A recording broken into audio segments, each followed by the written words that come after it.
Welcome everybody to my presentation, Nike, for the final presentation of the Strategic Management Seminar, which is, just that you know, my very last course. Sorry, that shouldn't have happened. There we go. My last course in the MBA at Lynn University. Very excited about that. So let's start right off with the topic. I've chosen Nike, a company to analyze, and the outline of the presentation is the following. First, I will give you a short introduction and company overview. I'm sure everyone of you knows Nike, but sometimes it's good to refresh the memory. After that, we'll dig a little bit deeper into Nike's mission statement and the company goals for the next couple of years. Then the board of directors will be analyzed, and next will be the Nike ownership structure, which is a very interesting part. In the end, I've included, company recommendation, which is partially what it's going to be, what Nike has to do in the future in order to increase sales and maintain their position as one of the or as the largest sporting goods manufacturer. And last but not least, the references they should not be missing. Okie dokie. So, introduction and company overview. So, Nike was founded in 1964 in Beaverton, Oregon.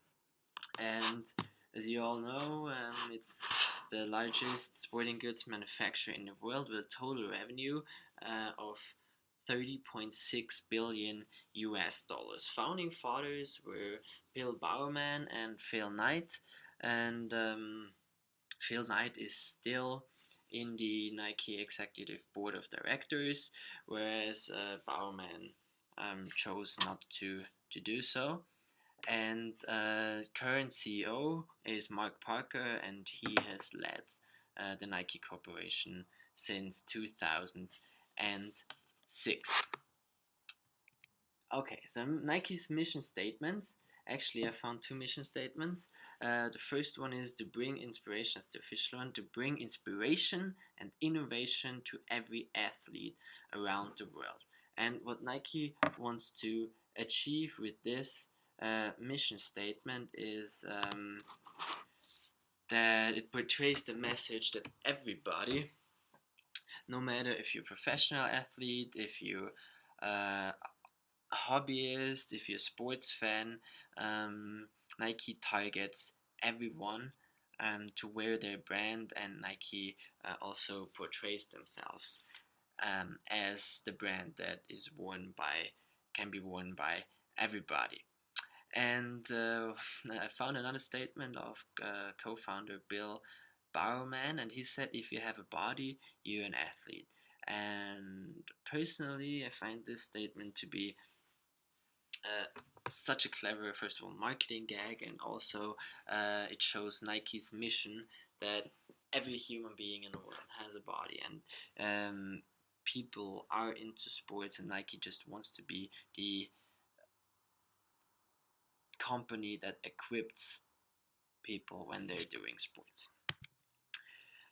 And this directly leads to the company goals. Nike states that it's the world's leading sports product and equipment provider. And there are numerous sports equipment providers out there. You name it. There's German brand Adidas, there's Under Armour, there's Puma, there's Reebok. There are so many, but Nike, they want to be number one. They are number one, and they want to maintain their position. And this is why in 2020 they've set the goal of reaching 50 billion US dollars in revenue. And if you remember, I've already said it, that in 2016 the revenue was 30 billion, so they want to increase their total sales in the next 3 years to 50 billion. Okay, this is a very nice cheat sheet, or let's say table created by the Portland Business Journal, and it shows in which areas Nike aims to improve their sales. And the first thing that comes to the human eye looking at this is the e-commerce business. And Nike wants to be um, one of the leading companies in e-commerce. They are investing a lot of money to have a great online presence, and they want to reach 7 billion in sales in online sales by 2020. Another important factor is, of course, China, and not only China but the entire BRIC nations and also the emerging markets. And this is a market Nike targets. So because they believe that there's a lot of potential in these markets. And as you can see, the Jordan brand, because I haven't stated it yet, Nike does not only consist of Nike as the brand, but they've bought Converse. They Hurley is one of the Nike affiliates. Of course, the Jordan brand, Nike Running. Also Nike basketball, Nike soccer, men's and women's athletic apparel. So the product range is wide and very diversified, and Nike aims to improve all of their business, all of their revenue models. Yeah, those are the very ambitious goals of the company. Lastly, as I've already mentioned, sales 30.6 billion as for now, and 50 billion, so it's a 63% increase. We'll see if the company actually can achieve it. Depends on a lot of factors. Also, especially economic factors, because there's a lot that can go on in the next couple of years. But you never know. To state it actually in the words of the biggest competitor, Adidas, impossible is nothing, especially not with Nike. This leads us to the board of directors. So the board of directors of Nike consists of 13 individuals, and those individuals are people that have achieved a lot in their lives. So first of all, Phil Knight, who's the chairman, or who was the chairman and the founder, and now is the retired chairman emeritus. Then you have Mark Parker, who's the CEO and chairman, Nike president, and then Trevor Edwards, who's the manager of the Nike brand. And moreover, which is very interesting, Timothy Cook, the CEO of Apple, is in the Nike board of directors. Then John G. Connors, who was the past vice president at Microsoft, can be found in the board of directors. There are also 3 women in the board of directors. One of them is Michelle Peluso, and she is the chief marketing officer at IBM. Another one is Phyllis Wise, Dr. Phyllis Wise, who is the chancellor of the University of Illinois. So there are a couple of others, but overall the Nike board of directors is a mix of high-level business executives and individuals that have a background in different industries and economically also very experienced and knowledgeable. So to add a personal note, I think the Nike board of directors is very well established, and that the shareholders who are electing the board of directors have done a great job in doing so. So Nike, the ownership structure, um, actually the company is held to 80% by institutions and only to 20% by individuals, which makes sense for a company the size of Nike. Individual shareholders, the largest individual shareholders are, not surprisingly, Mr. Knight, Mr. Parker, and Mr. Edwards. And on the institutional level, there are 1,438 shareholders at the moment for the year 2017 invested in Nike. Also through funds, through direct investment, stock investment, of course, and the largest ones by number of shares are Vanguard Group, BlackRock, which I personally feel is invested into almost everything. State Street Corporation and Wellington Management Group. On the top 100 list, there can also a couple of American banks can be found as big investors. So Nike has a very diverse ownership structure.